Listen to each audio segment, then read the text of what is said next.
বাংলাদেশের যে সীমান্তের আর কি প্লেয়ার এটা 298 নম্বর প্লেয়ার। এই যে গাড়িগুলো যাইতেছে এগুলো কিন্তু ভারতের ভিতরে গাড়ি। এই যে দেখেন এটা একটা অটো যাইতেছে। গ্রামীণ যে একটা চিত্র, যে ধানের মধ্যে ইয়ে কাটার মধ্যে ধান দাঁড়ায় যে ধান করে, তো এটাই হচ্ছে একটা গ্রামীণ একটা দৃশ্য। Hello guys, welcome back to my channel. It's your by MD Habib, come back with another new blog video. So right now আমি এখন আছি আমাদের দিনাজপুরে, যেন একদম একটা বর্ডার অঞ্চল। তো এই দেখেন রাস্তাটা একবার দেখেন, দেখবেন মাটি অবস্থা। বাংলাদেশ এবং ভারতের সীমান্তবর্তী একটি অঞ্চল, যে অঞ্চলের মানুষ এখনো প্রাচীন যুগে বাস করে। তো আজকে এমনই একটা গ্রামে ঘুরতে যাচ্ছি। তো আজকে সম্পূর্ণ ভিডিও থাকছে এই গ্রামকে ঘিরে। তো ভিডিওটা অনেক ইন্টারেস্টিং হচ্ছে, টানাটানি না করে সম্পূর্ণ দেখার অনুরোধ রইল। বাংলাদেশের এক সীমান্তবর্তী গ্রাম, এটি দেশের উত্তর প্রান্তে অবস্থিত, যেখানে বাংলাদেশের সবুজ প্রান্তিক ভূমি ভারত সীমান্তের সঙ্গে মিলেছে। গ্রামটি ছোট ও শান্ত এবং প্রকৃতির সঙ্গে মিলে গড়ে উঠেছে। চারপাশে বিস্তীর্ণ ধানক্ষেত এবং পুকুর বাঁশঝাড়। এই গ্রামের সৌন্দর্য আরো উপভোগ করতে আপনাকে যেতে হবে গ্রামের অর্ধ গভীরে। তো গ্রামের যত গভীরে যাবেন সৌন্দর্য তত উপভোগ করতে পারবেন। তো চলেন যাওয়া যাক গ্রামের ভিতরে। গ্রামের ভিতরে ঢুকতেই দুই পাশে আপনার পেয়ে যাবেন ধানক্ষেত এবং মাঝখান দিয়ে মাটির কাঁচা রাস্তা। গ্রামের প্রকৃতি এক অপরূপ সৌন্দর্য, যেটা উপভোগ করতে করতে ছুটে চলেছি ভারত বর্ডার সীমান্তে। আমি যদি একটু জুম করে দেখাই, এই যে দেখেন এটা হইতেছে একদম এই যে বর্ডার এরিয়া দেখা যাইতেছে। যেটা রবি শস্য হবে সেটা হচ্ছে ধান কাটার পর হবে ভুট্টা। ভুট্টা। ভুট্টা, আলু, সরিষা। এখানে কি সবাই চাষ করে নাকি কিছু কিছু মানুষ? সবাই চাষ করে, আর জমি আছে তারা চাষ সবাই। করে। হ্যাঁ, কিন্তু আমাদের ওই অঞ্চলটার মধ্যে আবার তেমন কিন্তু দেখি না। ওই হচ্ছে কি আগের, হ্যাঁ ওইদিকে নাই। ওইদিকে আবার দেখি কেউ অনেকে চাষ করে না। নিচু জমি আছে। ওই জায়গাটা একটু নিচু। রবি শস্য উঁচা জমির মধ্যে সরিষা করে আলু। আলু, ভুট্টা। হ্যাঁ। এখন গমের আবাদ। এই যে দেখেন এটা কিন্তু হইতেছে একটা ডিপ, আমাদের গ্রাম্য ভাষায় এটা ডিপ কয়। তবে এটা হইতেছে মানে আর কি পানি সেচ দেয়, যেমন এটা অনেক দূরে দূরে আছে। এখানে একটা, সো এই যে এই পাশে আর একটা, দেন এই যে বাড়ির এখানে আর একটা। সো এটা দিয়ে কিন্তু হইতেছে আপনার মানে পানি দেয়, মানে সেচ দেয়, যেটা আপনারা শুদ্ধ ভাষায় যেটা সেচ বলে। ও এই পাশে এটা কি, এটা দিয়ে ঈদগা মাঠ। এটা হইতেছে মূলত শুধু একটা গ্রামের ঈদগা মাঠ এটা। এই যে দেখেন ঈদগার মাঠটা হইতেছে অনেকটা ছোট। এই যে মানে গ্রামীণ ঈদগা মাঠ যা হয় আর কি, ক্ষেতের মাঝখানে। সো এরকম একটা বিষয়, দুপাশ দিয়ে গাছ লাগানো। দেন এই দেখেন স্কুলের বাচ্চারা এখন স্কুলের থেকে মানে বাড়ি ফিরতেছে, বিকাল হয়ে গেছে। সো এই দেখেন সবার সাইকেল, সেরকম একটা বিষয় কিন্তু, তাই স্কুল থেকে বাড়ি ফিরতেছে। এই গ্রামে হয়তো আগে কোনো টুরিস্ট আসছিল ঘোরার জন্য, মনে হয়। মনে হয় না। So, একবার দেখেন কতটা একটা প্রাচীন একটা গ্রাম।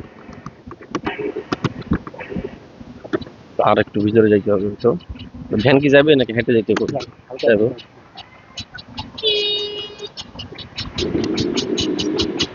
গ্রাম।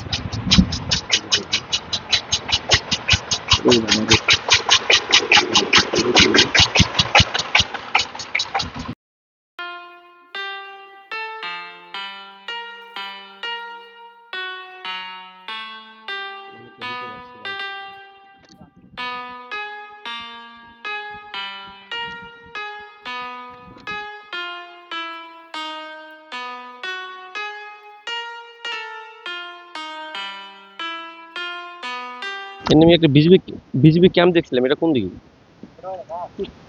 ঈশ্বর। জানি না, বুঝলাম না। ঠিকঠাক অবস্থিত আমি বললাম না। ক্যাম্পের ওই দিক গেলে ভালো হতো।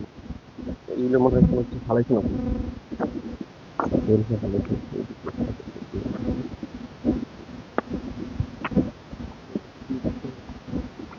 এই যে বিজিবি, এই যে ভারতের বিজিবি গাড়ি যেতেছে হয়তো।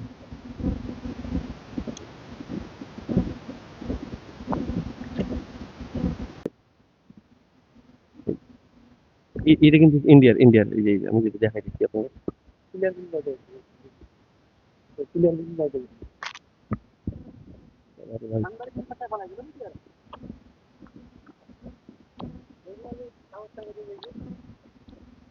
ভাই একবার দেখেন যে আমি যে পুকুরটা দেখছিলাম আপনার ম্যাপের মধ্যে, এই যে এটা হচ্ছে পুকুরটা। এই যে ভাই দেখেন, আমি যে এই যে বাংলা। এই যে দেখেন, ওয়েট দেখুন, 298 নম্বর প্লেয়ার, এটা বাংলাদেশের প্লেয়ার। এই যে এটা হচ্ছে ইন্ডিয়া, ঠিক আছে? এটা হচ্ছে ইন্ডিয়ার কোটেল, 298 নাকি? এটা 98, মানে কি ইন্ডিয়ার আর বাংলাদেশের যে সীমান্ত, সীমান্তের আর কি প্লেয়ার এটা, 298 নম্বর প্লেয়ার। একবার দেখেন, এইটা কিন্তু পুরোটা কিন্তু, এগুলো কিন্তু ভারতের জমি না ভাই, এগুলো কিন্তু ইন্ডিয়া। এই গরুগুলো কি ওদের? না না এই বাংলা। বাংলার গরু। একবার দেখেন, এই যে আমি যে দেখতে পাইতেছেন, এটাই কিন্তু ইন্ডিয়া। এখানে কিন্তু একটা পতাকা দেওয়া আছে, যেখানে একটা পিলার দেওয়া আছে, সীমান্ত পিলার। এই জায়গায়, এটা কিন্তু ইন্ডিয়া। গাড়ি গেলে আমি আপনার দেখাতে পারতাম খুব সুন্দর করে। এই যে মন্দিরটা দেখা যাচ্ছে, এটা মন্দির না ভাই? এটা কিন্তু ইন্ডিয়া, ঠিক আছে? এই যে এই পাশে এটা ইন্ডিয়া। একটা বিষয় আপনারা খেয়াল করেন, যে আমি এখন কোথায় আছি। এটা একদম ইন্ডিয়ার, একদম মানে আর কি ইন্ডিয়ার ভিতর বলা যায়। এই যে গাড়ি কিন্তু ইন্ডিয়ার ভিতরে, আমি একটু দেখাই। এই যে এই যে এই মোটর সাইকেল দেখছি ইন্ডিয়ার ভিতরে, দেখা যায় বিষয়টা। এই যে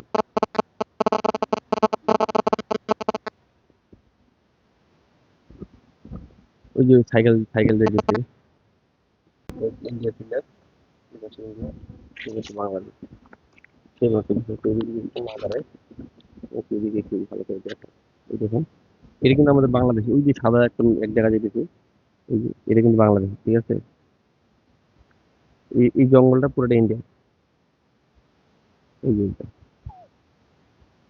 এই এখন একটু ক্লিয়ার দেখা যাবে, এই দেখুন, এই যে অটো যাইতেছে, এটা কিন্তু ইন্ডিয়ার ভিতরে। এই যে দেখেন, এই যে এই যে বাইক যেতেছে, মানুষ চলাফেরা করতেছে। এই যে এই স্টুডেন্ট যাইতেছে। এই যে ওনারা কি হচ্ছে ইন্ডিয়াতে, যারা এখানে চাষবাস করতেছে, মানে আপনাদের সাথে কথাবার্তা হ্যাঁ বলতে পারি খুব। কথাবার্তা বলতে পারে না? কথা বলতে এটাই আর কি দেশের মানুষের সাথে মানুষের সম্পর্ক, এবং মানুষ হিসাবে সম্পর্ক, এবং দেশের সাথে সরকারের সাথে সেটা ওই আলটা দেখবি। ভিন্ন বিষয়। হ্যাঁ, চলেন দেখি। এই ভাই আমার জন্য গাইড করতেছে, যেন আমি একটা বিষয় কি ভাই, দেখেন নতুন জায়গায় আসলে মানুষ যে একটা মহব্বত করে, একটা, আমি ধরেন এই গ্রামে কিছু জানি না, যে উনি যেমন আমাকে এই জায়গাটা ঘুরে দেখাইলো, এটাই হলো একটা ভালো বিষয়। যে আমি যে কোনো জায়গায় গেলে মানুষ একটা ভালো ব্যবহার দেখায়, মানুষের সাথে একটা পরিচয় হয়, এটাই আর কি ভালো বিষয় আমার কাছে মনে হয়। ও, এটা ইন্ডিয়ার বিস্তর টুল ওইটা না? এই যে দেখেন, আমি একটু দেখাই। এই এই এটা হচ্ছে ইন্ডিয়ার বিস্তর টুল। আমাদের বাংলাদেশের বিস্তর টুলে গিয়ে আমি একটু দেখাই। বাংলাদেশ বিজেপি, এই যে এটা।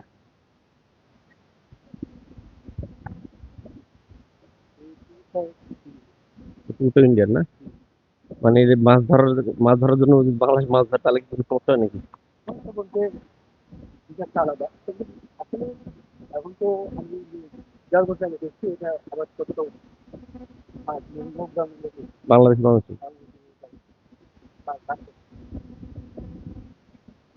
কন্ট্রাক্ট থাকে পাঠাতে হয়। কন্ট্রাক্ট থাকে, হ্যাঁ। মানে এটা তো হইতেছে সরকারি এক না, এটা হচ্ছে যে ইন্ডিয়ার যাদের লোক, তাদের সাথে কথাবার্তা করে পরে তারা চাষ করে। এই পুকুরগুলো কিন্তু সব ইন্ডিয়া, এটা পরে এই জমিগুলো ইন্ডিয়া।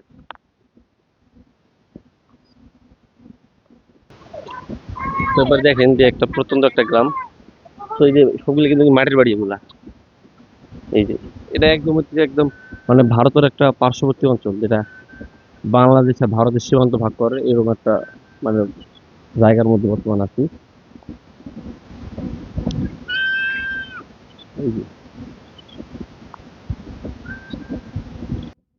বাংলা মাটি ভাই,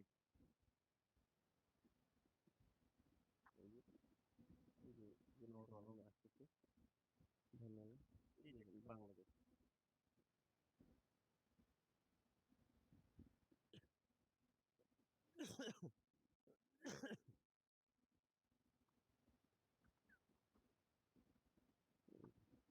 একদম একটা প্রত্যন্ত একটা গ্রাম। দেখেন, এই যে খেরের চাল, যেটা এখন সচরাচর দেখা যায়। এই যে খেরেগুলো দেখেন চাল, এই যে চাল।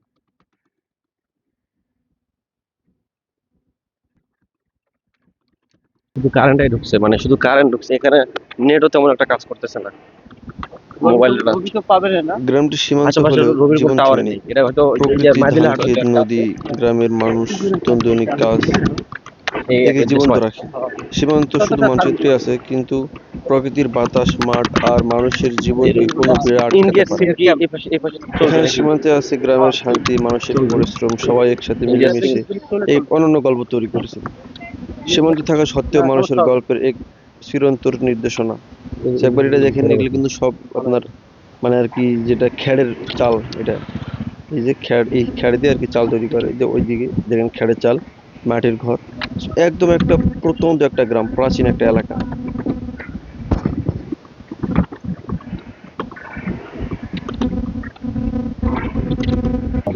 মানে আর কি বাংলাদেশের একদম লাস্ট বাজার এটা, এই অঞ্চলের। কিছু আসি সো এই ভাই আমার কিন্তু পুরোটা ভ্রমণটা গাইড করছে। ভাইয়ের নাম কি হলো? নাদিম, মোহাম্মদ নাদিম মোহাম্মদ। নাদিম মাহমুদ। সো আমার আগে মনে হয় যে গ্রামে কেউ আসে নাই, যদি আসেন তাহলে ভাইয়ের সাথে সাক্ষাৎ করবেন, এখানে সবসময় ভাই ভাই। ঠিক আছে ভাই, ধন্যবাদ। আছি, আমরা অনেক এখান থেকে চলে যাবো। উনি কিন্তু আমার এখান থেকে নিয়ে গেছে, দেন আবার পুরাটা ঘুরাইছে, ঘোরাঘুরি করার পর পর আবার আসে, দেন আমার আবার এখানে নামাই দিছে। তো এখানে নামাই দেওয়ার পর মাত্র 40 টাকা নিতেছে। এটা কিন্তু অনেক ভিতরে ভাই, মাটিয়া রাস্তা। এটা যদি আবার ঢাকার ভিতরে হইতো, কমসে কম যে 150 টাকা বা 200 টাকা ভাড়ায় আমার কাছে দাবি করতো। তো এটাই হলো একটা বিষয়, যে গ্রামের মানুষ অনেকটা মানে আর কি নম্র হয়, বা যেটা বললে সেরকম কিছু কাজ হয়। So এরকম একটা বিষয়। এই পাশে কিন্তু এগুলো সব ধান। আর এই বাজারটা একবার দেখেন, মানে একদম প্রাচীন, যে মাটির ঘর,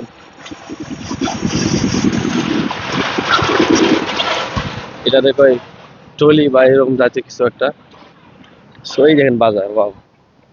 এর হাট হাট হাট কবে বসে এটা?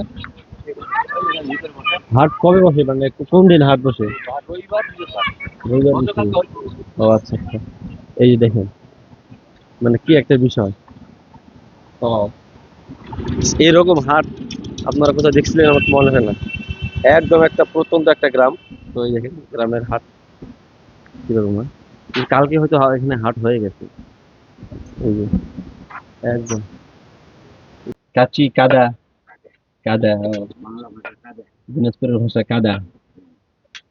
তো এটা দিনে কয়টা বানাইতে পারেন? মেলা। এই যে দেখেন, এটা কি হইতেছে? মানে ওনার ভাষাটা আমি জানি বুঝি না, অনেকক্ষণ ধরে কি যেন বলতেছিল ওনার মানে পরিবারের সাথে, তো আমি বুঝি নাই।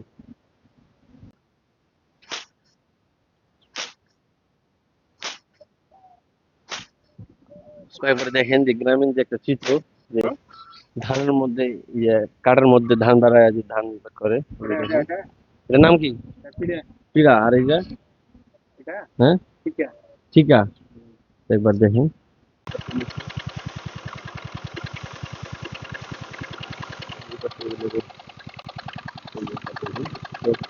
একদম কিন্তু fresh, একদম কিছু ধানের যে সবকিছু। তো এটাই হচ্ছে একটা গ্রামীণ একটা দৃশ্য। এই গ্রামের দৃশ্যের মধ্যে সবচেয়ে সুন্দর দৃশ্য এটাই। যেন এইবার দেখেন, এই যে প্রেসার মেশিন, এইটা হচ্ছে ধান মানে যেটা। ও, সো গাইস, দেন আজকের মানে আর কি ভারত এবং বাংলাদেশের সীমান্ত ভ্রমণ এই পর্যন্তই। দেখা হচ্ছে নেক্সট ভিডিওতে। আর নেক্সট ভিডিওটা আরো ইন্টারেস্টিং হবে। সো চ্যানেলটা অবশ্যই সাবস্ক্রাইব করে দিবেন নেক্সট ভিডিওগুলো পাওয়ার জন্য। ততক্ষণ ভালো থাকবেন, সুস্থ থাকবেন, আল্লাহ হাফেজ। আর আমি বারবার বলতেছি চ্যানেলটা সাবস্ক্রাইব করে দিবেন। সো